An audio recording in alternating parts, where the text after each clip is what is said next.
صل على سيدنا مولانا محمد وعلى آل سيدنا مولانا محمد কালোহাটি গ্রামবাসীর উদ্যোগে যুব সমাজের উদ্যোগে তাফসীরুল কুরআন মাহফিলের সম্মানিত সভাপতি সাহেব, প্রধান আলোচক, দ্বিতীয় আলোচক, আমন্ত্রিত অতিথিবৃন্দ এবং আজকের মাহফিলের পরিচালক সাহেব, সামনে উপবিষ্ট সম্মানিত মুসল্লি কিরাম, পর্দার আড়ালে মা ও বোনেরা, সকলকে আমার অন্তরের অন্তরস্থল থেকে জানাই সালাম। আসসালামু আলাইকুম ওয়া রাহমাতুল্লাহ। আল্লাহ রাব্বুল আলামিন পবিত্র কোরআনে বলেন, ফাযকুরুনি আযকুরুকুম ওয়াশকুরুলি ওয়া লা তাকফুরুন। সূরাতুল বাকারার ভিতরে আয়াতটি আছে, ছোট্ট একটি আয়াত। সংক্ষেপে 2-4 মিনিট এই আয়াতের উপর কথা বলবো ইনশাআল্লাহ। আল্লাহ রাব্বুল আলামিন পবিত্র কোরআনে বলেন, ফাযকুরুনি আযকুরুকুম ওয়াশকুরুলি ওয়া লা তাকফুরুন। আল্লাহ রাব্বুল আলামিন বলেন, তোমরা যদি আমাকে স্মরণ করো, আমি তোমাদেরকে স্মরণ করব, আর তোমরা আমার কৃতজ্ঞতা প্রকাশ করো, কৃতজ্ঞতা প্রকাশ করো না। সুবহানাল্লাহ। আল্লাহ তাআলাকে আমরা স্মরণ করব কিভাবে? নামাজের মাধ্যমে আল্লাহ তাআলাকে আমরা স্মরণ করব, ভালো কাজের মাধ্যমে আল্লাহ তাআলাকে আমরা স্মরণ করব। তাফসীরুল কুরআনের মাহফিলের বাধা না দেওয়ার মাধ্যমে আল্লাহ তাআলাকে স্মরণ করব। আর আল্লাহ রাব্বুল আলামিন আমাদেরকে স্মরণ করবেন কিভাবে? জান্নাত দেওয়ার মাধ্যমে আমাদেরকে স্মরণ করবেন, সওয়াবের মাধ্যমে আমাদেরকে স্মরণ করবেন। একটা বড় বিপদ হতে যাচ্ছে, ওই বিপদটা রক্ষা মাধ্যমে আল্লাহ তাআলা আমাদেরকে স্মরণ করবেন, ঠিক কিনা? আল্লাহ রাব্বুল আলামিন বলেন, তোমরা যদি আমার দিকে এক হাত আগায় আসো, আমি 2 হাত আগায় যাই। যদি তোমরা আমার দিকে হেঁটে হেঁটে আসো, আমি তোমাদের দিকে দৌড়ায় দৌড়ায় যাই। সুবহানাল্লাহ। জান্নাতের মাধ্যমে আল্লাহ তাআলা আমাদেরকে স্মরণ করবেন। জান্নাত শব্দের আবিধানিক অর্থ আছে শান্তির জায়গা। আমাদের এই ক্ষণস্থায়ী জীবন শেষ করার পরে যারা ঈমানদার হবে, মুত্তাকি হবে, তাদের জন্য আল্লাহ রাব্বুল আলামিন যে জায়গাটা রেখে দিয়েছেন, সেই জায়গাটার নাম কি? জান্নাত।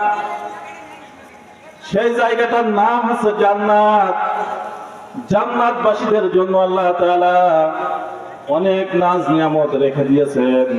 পবিত্র কোরআনে আল্লাহ তাআলা বলেন, ওয়াবাশশিরিল্লাযীনা আমানু ওয়া আমিলুস সলিহাতি আন্না লাহুম জান্নাতিন তাজরি মিন তাহতিহাল আনহার কুল্লামা রুসিকু মিনহা মিন সামারাতির রিজকান ক্বালু হাযাল্লাযী রুসিকনা মিন ক্বাবল ওয়াতু বিহি মুতাশাবিহা ওয়ালাহুম ফীহা আজওয়াজুম মুতাহহারাতুন ওয়া হুম ফীহা খালিদুন।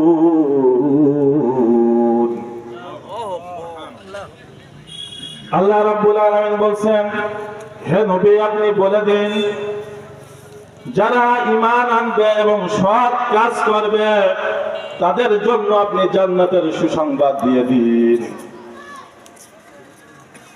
আর তাদেরকে আমি যে ফলের প্রতিশ্রুতি দিয়েছিলাম সেই অবিকল ফল আমি তাদেরকে খেতে দেব।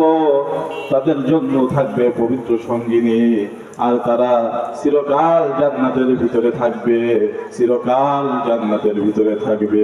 সুবহানাল্লাহ।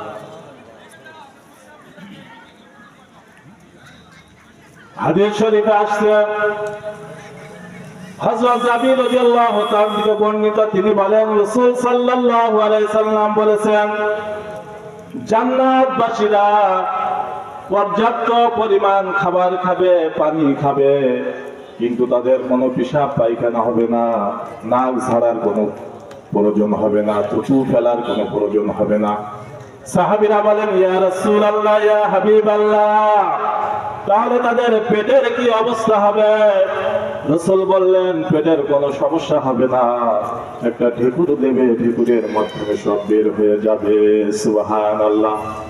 আর সেই ঢেকুরটা হবে মিশকের চাইতে সুগন্ধ, দুর্গন্ধ না।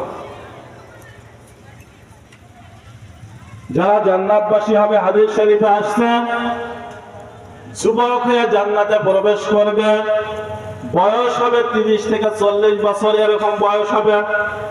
যারা জান্নাতবাসী হবে তারা কখনো বৃদ্ধ হবে না, ইয়াং থাকবে, কখনো অসুস্থ হবে না, সবসময় সুস্থ থাকবে, কখনো গরিব থাকবে না, সবসময় বড়লোক থাকবে, চক্ষুদয় থাকবে লাজুক, খুব সুন্দর চেহারা থাকবে।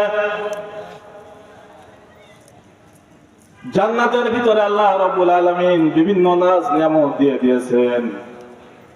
রাসূল সাল্লাল্লাহু আলাইহি সাল্লাম বলেন যে জান্নাতের কেউ যদি জানতো যে জান্নাতের ভিতরে এত সুন্দর নাজ নিয়ামত আল্লাহ তাআলা রেখে দিয়েছেন, তারা যেভাবেই হোক জান্নাতে আসার জন্য চেষ্টা করত। কিন্তু রাসূল বলেন যে জান্নাতের ভিতরে এত সুন্দর নাজ নিয়ামত আল্লাহ তাআলা রেখে দিয়েছেন, তারপরেও মানুষ ঘুমাচ্ছে। আবার জাহান্নামে এত শাস্তি আল্লাহ তাআলা রেখে দিয়েছেন, তারপরেও মানুষ ঘুমাচ্ছে। তো যাই হোক, জান্নাত বাসী আমাদের সকলের হতে হবে। আবার জাহান্নামবাসী যদি আমরা জাহান্নামী হয়ে যায়, জাহান্নামে আমাদের জন্য বিভিন্ন শাস্তি আল্লাহ তাআলা রেখে দিয়েছেন। যারা জাহান্নামী হবে তাদেরকে হাতুড়ি দিয়ে পিটানো হবে, দেহটাকে বিশাল আকৃতি করে শাস্তি দেওয়া হবে, অসহনীয় ঠান্ডা, যে ঠান্ডা সহ্য করার মতো নয় এমন ঠান্ডা জিনিস দিয়ে শাস্তি দেওয়া হবে। নারী ভুঁড়িযুক্ত পচা খাবার খাইয়ে শাস্তি দেওয়া হবে।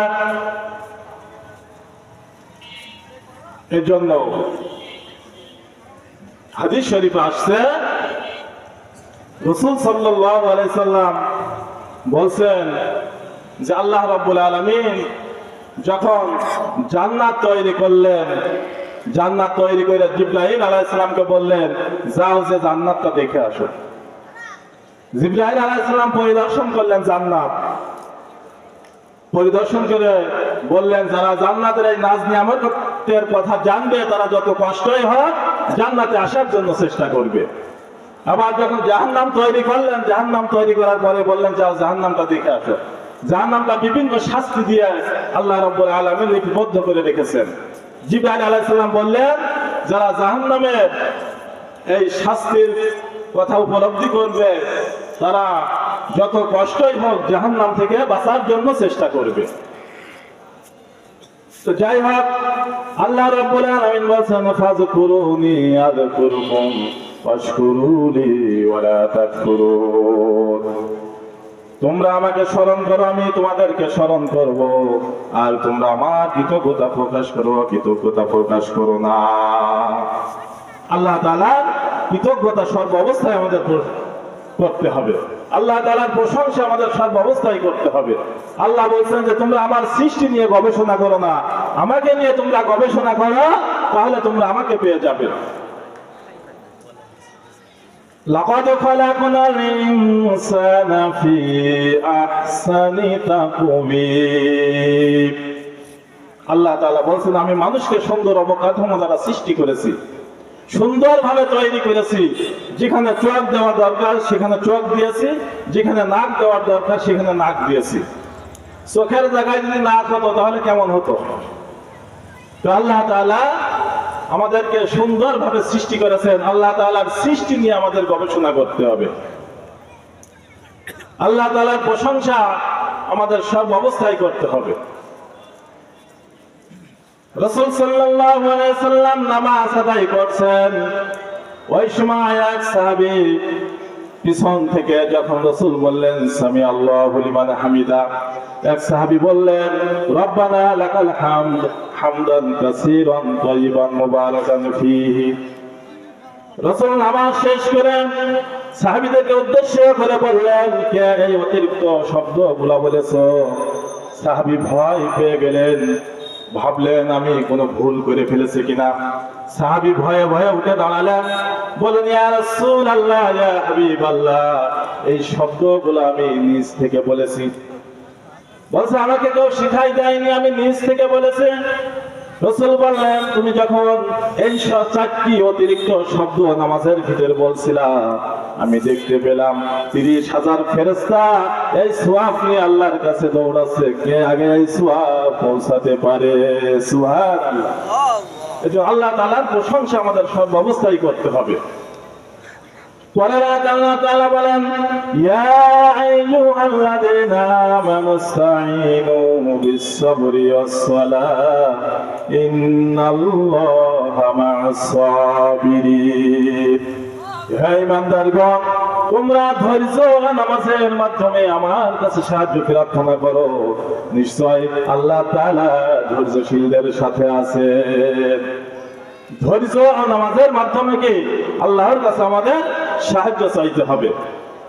নামাজ পড়লে এখন তো আমাদের আর কোনো ভয় নাই, এক সময় ভয় ছিল, ঠিক কিনা, যে গ্রেফতার হয়ে যায় কিনা। পরের আয়াতে আল্লাহ তাআলা বলেন ওয়ালা তাকুলু লিমান ইয়াকতালু ফিস সাবিলিল্লাহি আমওয়াত বাল আহইয়াউ ওয়ালাকিন লা তাশউরুন।